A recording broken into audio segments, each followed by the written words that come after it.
बिस्मिल्लाहिर्रहमानिर्रहीम। अस्सलाम वालेकुम नाज़रीन, मैं अहमद फवाद हूँ। आप मेरा यूट्यूब चैनल देख रहे हैं।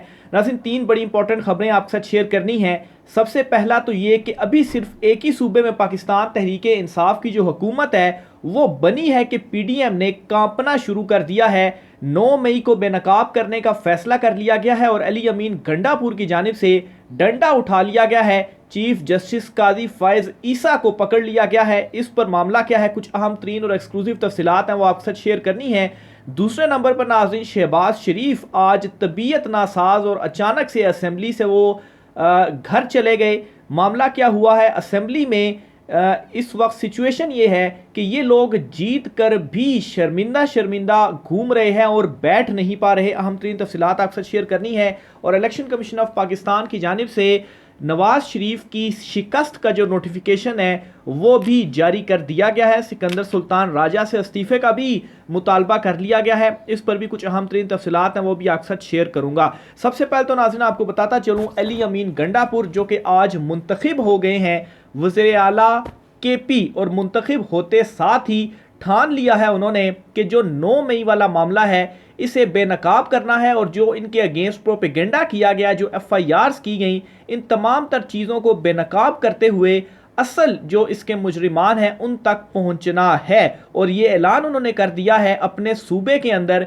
कि जो एफआईआर्स 9 मई के हवाले से झूठी दर्ज की गई और कोई सबूत नहीं है, उन तमाम एफआईआर्स को ख़त्म किया जाए और जिनको पकड़ा गया है उस मामले पर उन्हें रिहा किया जाए। और अगर ऐसा नहीं होता तो फिर वो लोग जिन्होंने ये काम किया है वो लोग सज़ा के लिए तैयार रहें। ना सिर्फ इतना बल्कि मुतालबा कर दिया है चीफ जस्टिस काजी फायज ईसा साहब से, ऑफर भी कर दी है कि 9 मई के ऊपर जो जुडिशल कमीशन है वो बनाया जाए 9 मई के ऊपर भी। और जो धांधली हुई है मुबैना 2024 इंतखाबात 8 फरवरी को, इन पर भी जो इंक्वायरी है, जो कमीशन है वो बनाया जाए। और अपना सूबा सबसे पहले उन्होंने पेश कर दिया धांधली में इंक्वायरी के हवाले से। उन्होंने क्या कहा, बड़े ऐलानात उनकी जानिब से किए गए हैं। बारी बारी 3-4 इंपॉर्टेंट चीज़ें आपके सामने में रखता हूँ। सबसे पहले तो चीफ जस्टिस साहब से जो उन्होंने काजी फायज ईसा साहब को उन्होंने पकड़ा है और कहा है जी कि 9 मई के लिए जुडिशल कमीशन आप बनाएं, क्योंकि 9 मई के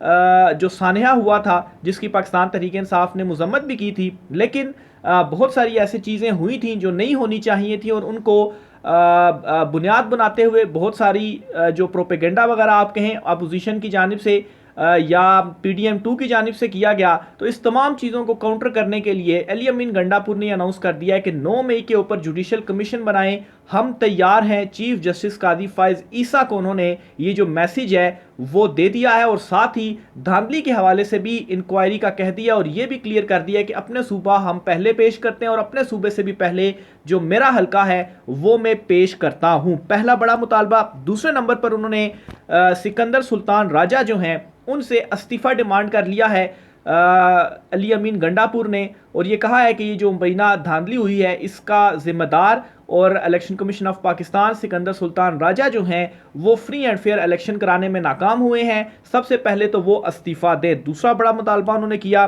फिर उन्होंने कहा जी कि इमरान खान साहब ने मुझ पर एतमाद का इजहार किया तो इमरान खान के एतमाद पर पूरा उतरूंगा। अच्छा, यहाँ पर मैं आपको ये भी बताता चलूँ कि 9 मई के हवाले से एक निगरान हुकूमत के टाइम पर एक कमेटी या कमीशन भी बना था जिसने इंक्वायरी करनी थी और देखना था कि कौन कौन इसमें मुलविस हैं, लेकिन अभी तक उसमें कोई पेशरफ्त या कोई रिपोर्ट उसकी सामने नहीं आई। लेकिन इसके बावजूद 9 मई पीडीएम 2 की जानिब से जो है वो इसके ऊपर प्रोपेगेंडा किया गया जी कि 9 मई वालों को हम नहीं आने देंगे। तो इस पर गंडापुर ने ये वाज़े और दबंग ऐलान जो है वो कर दिया कि ठीक है, अब 9 मई की जुडिशल कमीशन बनाया जाए और ठीक है, जो मुलविस हो उसको कानून के तहत जो सज़ाएं हैं वो बेशक दी जाएं। फिर इसी तरीके से जो सबसे इंपॉर्टेंट ऐलान उन्होंने किया, जो जबर था या जो जुल्म पार्टी के ऊपर किया गया, जो ज्यादतियाँ पार्टी के ऊपर की गई, जो खवातीन वर्कर्स को पकड़ा गया, इस हवाले से अली अमीन गंडापुर ने यह क्लियर किया है कि 9 मई को उनके ऊपर 9 मुकदमात दर्ज हैं 9 मई के हवाले से। इसी तरह से उनकी खवातीन और पूरी जो लीडरशिप है इस पर भी झूठी जो एफआईआर्स हैं वो दर्ज की गई हैं। एक हफ्ते के अंदर ये तमाम जाली एफआईआर्स ख़त्म की जाएं जिनका सबूत नहीं है, क्योंकि 9 मई को भी अब जो है वो 9-10 माह हो चुके हैं। तो जो 9 मई में मुलविस थे उनका अभी तक जो है वो किसी जगह पर मामला नहीं लगाया गया। जो मुलवस था उसको सजाएं दी जाएं, जो नहीं मुलवस है उसको छोड़ा जाए, लेकिन अभी तक ये जो मामला है वो पेंडिंग ही है। तो इस पर उन्होंने कहा जी कि नहीं है सबूत तो उन तमाम को छोड़ा जाए, FIRs जो है वो ख़त्म की जाएं, और अगर FIRs ख़त्म नहीं होती तो फिर आप सारे जिन्होंने ये जाली FIRs और गैर कानूनी काम किया है ये तमाम तैयार हो जाएं सजा के लिए। तो अपने सूबे की हद तक अली अमीन गंडापुर की जानिब से ये बड़ा ऐलान है। वज़ीर आला का हल्फ उठाते ही, वज़ीर आला बनते ही पार्लियामेंट के अंदर पहला बड़ा ऐलान जो अली अमीन गंडापुर की जानिब से किया गया है वो ये है। और अपने सूबे की हद तक वैसे भी KP के अंदर तो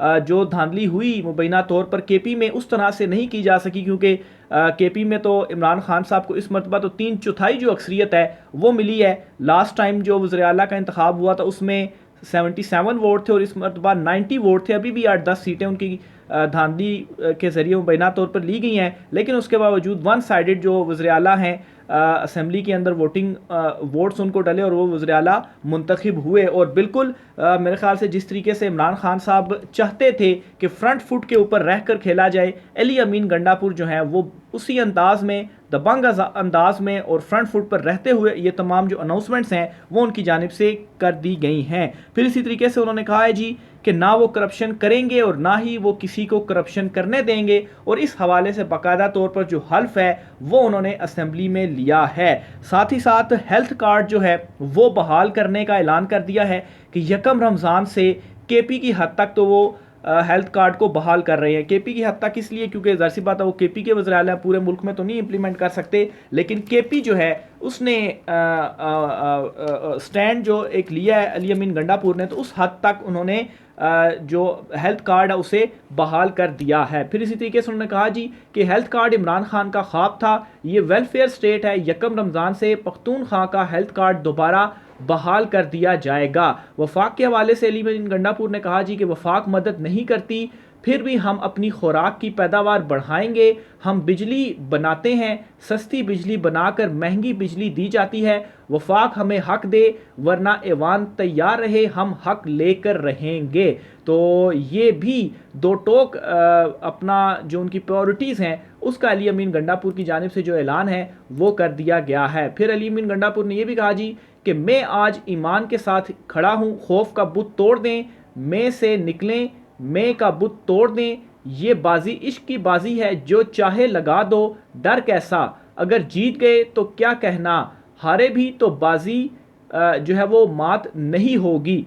ये भी अली अमीन गंडापुर की जानिब से कहा गया। मजीद उन्होंने कहा जी कि मीडिया में जो कहना है कह दो, आज़ाद हो, मैं इजाज़त देता हूँ, जलसा करें, एहतजाज करें, लेकिन ऐवान में अवाम ने अपने मसाइल के लिए हमें भेजा है। अगर आपने ऐसा ही करना है तो ऐवान भी हाजिर है, घोड़ा भी हाजिर है, सवार भी हाजिर है। तो अली अमीन गंडापुर की जानिब से तमाम कुव्वतों को ये जो पैगाम है वो दे दिया गया है कि किस तरीके से जो हुकूमत है वो चलेगी और किस डायरेक्शन में पाकिस्तान तहरीक इंसाफ जाएगी और इमरान खान साहब की क्या पॉलिसीज़ हैं। और अभी ये एक सूबे में हुकूमत बनी है और ये बड़े ऐलानात सामने आए हैं। वफाक की बात की जाए तो यहाँ पर तो अभी हुकूमत बनी ही नहीं है, लेकिन सिचुएशन ये बन चुकी है कौमी असम्बली के अंदर कि जो PDM 2 इस वक्त बनाई गई है उनमें इतनी जुरत नहीं हो पा रही। खैर बेशर्मी की तो इंतहा है कि मुबैना धांधली के बावजूद भी वो कौमी असम्बली में आए और हल्फ वगैरह लिया, लेकिन ना सिर्फ शर्मिंदा नज़रें उनके ऊपर नहीं उठ रही और ऐवान में बिल्कुल उनके अंदर कॉन्फिडेंट नहीं है कि वो बात भी कर सकें। आज भी जो स्पीकर और डिप्टी स्पीकर का इंतखाब हुआ ऐवान में सब आए हुए थे। पाकिस्तान तहरीक इंसाफ के जो उम्मीदवार जो अरकान असम्बली थे वो भी आए हुए थे और चोर चोर के नारे इवन के शेर अफजल मरवत ने तो आज जो जूता था जब शहबाज शरीफ अपने वोट के लिए आए वो उठाकर लहरा दिया। अच्छा, जब उन्होंने ये काम किया तो इसके ऊपर बड़ा क्रिटिसिज्म किया गया और स्पीकर असम्बली ने भी कहा जी कि ये काम आप असम्बली के अंदर ना करें। आज तो उन्होंने ये कहा, लेकिन कल जब KP में KP असेंबली में जो मुस्लिम लीग नून की खातून रुकन थी, जब उन्होंने ये काम किया तो उसको तो बड़ा शेयर करके और बड़ा अप्रिशिएट किया जा रहा था कि जी कि देखें हमने क्या बड़ा जो मार्का है वो मारा है। लेकिन आज वही काम जब आपके साथ हो रहा है तो उसको आप कह रहे हैं जी कि नहीं, इस तरह से नहीं होना चाहिए था। इसके साथ ही एहतजाज भी किया गया, नवाज शरीफ वोट डालने के लिए आए, चोर चोर के नारे लगाए गए और हालत उनकी ये हुई कि शहबाज शरीफ के हवाले से अब इतलात आ रही हैं जी कि शहबाज शरीफ की अचानक से जो तबीयत है वो नासाज हुई है और असेंबली छोड़कर वो अपने घर जो है वो वापस चले गए हैं। तो बहरहाल इस तरीके से तो होना ही है। शहबाज शरीफ, नवाज शरीफ जो थे कल वो भी वोट कास्ट करने के साइन करने के बाद रुके नहीं और मरी चले गए, और आज भी ऐसा ही हुआ। हमजा शहबाज जो थे वो भी आज आए वोट कास्ट करने के बाद, अपना जो उन्होंने 4-5-7 जत्था जोड़ा होता है उसके साथ असेंबली में नहीं रुके और जो है वो वापस चले गए। तो ये इनकी सूरत हाल है कि कौमी असेंबली के अंदर आने और बैठने के भी इस वक्त ये काबिल नहीं रहे। जहाँ तक बात है पंजाब असेंबली की, तो पंजाब असेंबली में भी यही सिचुएशन है और मरीम नवाज़ इस तरह से जो है वो जगह जगह पर जाकर दौरे कर रही हैं और अहकामात दे रही हैं और अपना जो पूरा वीडियो शूट है वो करवाने के बाद और सोशल मीडिया पर उसको इस तरह से डाल रही हैं कि जैसे सचमुच में उन्हें अवाम ने मैंडेट देकर वज़ीर आला बनाया हो। उनको भी ये मालूम है कि मुबैना तौर पर फॉर्म 47 के ज़रिए वो जो है वो असेंबली में आई और फिर उसके बाद वज़ीर आला उनको बनाया गया, चुनतखब वज़ीर आला वो बनी है। लेकिन जो रियल रिज़ल्ट्स हैं फॉर्म 45 जो पाकिस्तान तहरीक इंसाफ के पास मौजूद हैं, और ये मामला ऐसे नहीं रुकेगा, ये अदालतों में जाएगा और अब ये नहीं होगा कि अदालतें सारी की सारी इन चीज़ों को रिजेक्ट कर दें और सबूतों के बावजूद होने के बावजूद जो है वो रिजेक्ट कर दें फॉर्म 45 को। तो ये आगे चल के आप देखेंगे कि अभी से जो सूरत हाल है वो इनके लिए इतनी ज़्यादा टफ हो चुकी है। अभी तो आगाज़ हुआ है, असेंबलियाँ अभी बनी हैं, तो आगे चलकर इनका क्या हाल होगा। ये वैसे ही मौलाना फजल रहमान अपोजिशन में नहीं बैठ गए, 6 महीने साल की बात है, उसके बाद आप देखेंगे कि ये लोग जूते उठाकर खुद भागेंगे। बहरहाल जी, आज बैरिस्टर गौहर जो थे उन्होंने भी असेंबली में तकरीर की और कहा कि ये जो बैठे हैं इनकी फैमिली, इनके फैमिली मेंबर्स, इनके अपने बच्चे भी नहीं मानते कि ये जीते हुए हैं। और वाकई बिल्कुल सच है, इनकी अपनी फैमिलीज़ के अंदर इख्तलाफ, इनके अपने बच्चों के अंदर इख्तलाफ। और आज बैरिस्टर गौहर जो है उन्होंने भी पार्लियामेंट के अंदर ये जो तकरीर है वो कर दी है और मसलसल इस तरह के जो तकरीर है वो की जा रही है और इसका जवाब दूसरी साइड पर नहीं है। शेर अफजल मरवत ने भी आज ये कहा है और एक्सेप्ट किया है कि जो उन्होंने इस्तीफ़े दिए थे इससे पहले असेंबली से, और असेंबली छोड़ दी थी और फिर उसके बाद असेंबली को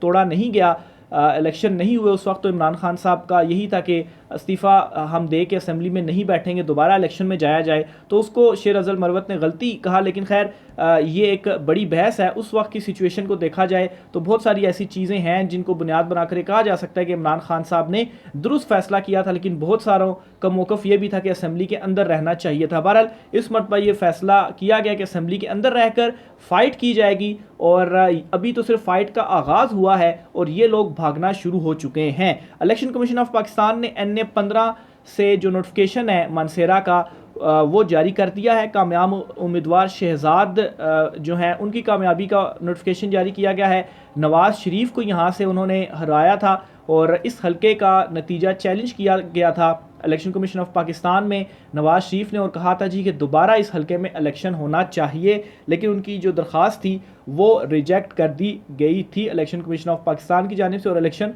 ट्रिब्यूनल में उन्हें रुजू करने का जो हुक्म था वो दिया था। बहरहाल नवाज़ शरीफ, ये क्या जो लाहौर का हल्का है वो भी नवाज़ शरीफ नहीं जीते हुए, ना मरीम नवाज़ जीती हुई है, ना शहबाज शरीफ जीते हुए हैं, ना हमजा शहबाज जीती हुई है। सारी की सारी लीडरशिप जो थी वो आउट थी। ख्वाजा आसिफ की बात करें तो वो भी आउट थे, लेकिन उसके बावजूद भी ये कहते हैं जी कि इस हलके में दोबारा इलेक्शन होना चाहिए। बल्कि आप कहें कि बेशर्मी की इंतहा, आप कहें कि ये तो पाकिस्तान तहरीक इंसाफ की जो मखसूस नशिस्तें हैं उस पर भी दरख्वास्त लेकर इलेक्शन कमीशन के पास चले गए हैं कि ये सीटें भी हमें बांट दी जाएं। तो यहाँ तक जो है वो इस वक्त ये पहुँचे हुए हैं। बहरहाल आखिर में बताता चलूँ कि सदर जो हैं उनके इलेक्शन का जो शेड्यूल है वो भी जारी कर दिया गया है और शेड्यूल के मुताबिक सदर का इंतखाब 9 मार्च को होगा। 2 रोज़ कबल भी मैं आपको ये ज़राए से ख़बर दे चुका था कि 9 मार्च को जो है वो सदर का इंतखाब किया जाएगा और उससे पहले असम्बलीज़ जो हैं वो कंप्लीट कर ली जाएंगी। 2 मार्च की तारीख दी गई है कागजात नामजदगी जो होते हैं वो जमा करवाने के लिए, हासिल करके और वो जमा करवा दें, यानी कि कल तक का वक्त है। जिसने भी सदर का इलेक्शन लड़ना है अपना जो पेपर्स हैं वो सबमिट करवा दे। और फिर उसके बाद 9 तारीख जो है वो पोलिंग की रखी गई है। 2 के बाद फिर वो जांच पड़ताल और सारी वो चीज़ें होंगी और आखिर में 9 तारीख को पोलिंग की जाएगी। तो इन आज की हम तीन तफसीलात थी, राय का इज़हार कीजिएगा। इजाज़त दीजिए, अल्लाह हाफ़िज़।